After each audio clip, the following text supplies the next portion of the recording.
Hi, this is your creative exercise associated with Module 4, the Heart-Mind Connection.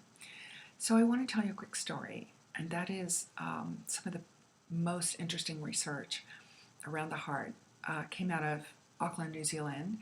A group of researchers there asked patients in the hospital who had already experienced a heart attack to draw an illustration of where they thought the damage was on their heart.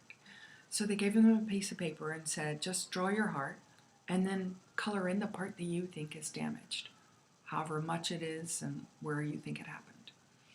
And do you know that the strongest predictor of whether those patients were alive a year later was the size of damage that they drew on their drawing of their hearts?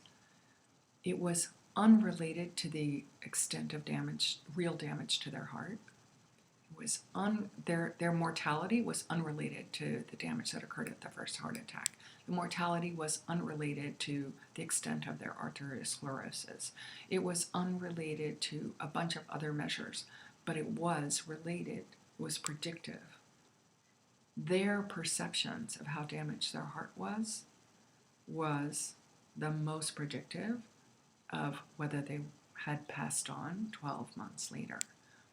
So the heart has a mysterious potency, and what we feel about how wounded we are in the heart also has potency. So it's so important to tend to the heart.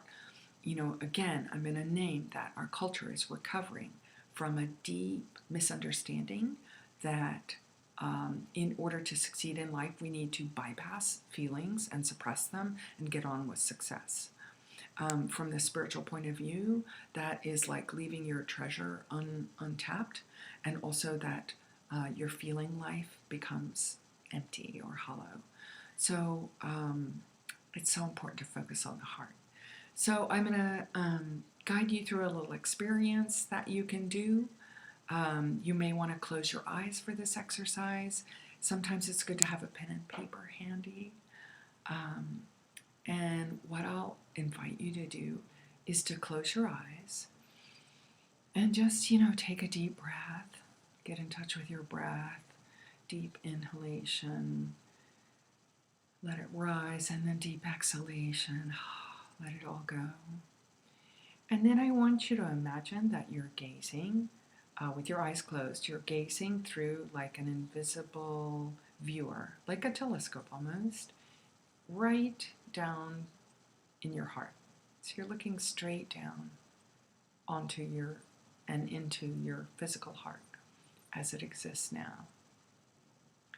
And I want you to just allow your gaze to focus there for a minute. And breathe that in, that you have this loving attention coming toward the heart.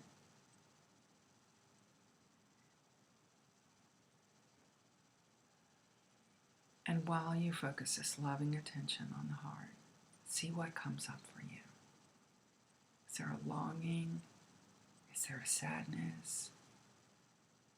Is there wistfulness? Is there pride? Is there disappointment?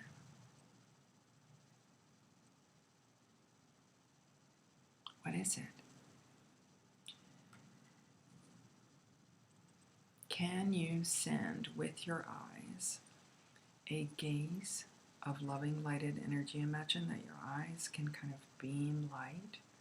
There are light beams that come through your eyes and they go down, and they're like pouring light syrup around your heart. Not trying to change anything, not trying to fix anything, not trying to make you feel different, but that this loving lighted energy is coming down into and through your heart. So allow yourself to kind of marinate in that kind of a brief meditative experience and nourish your heart as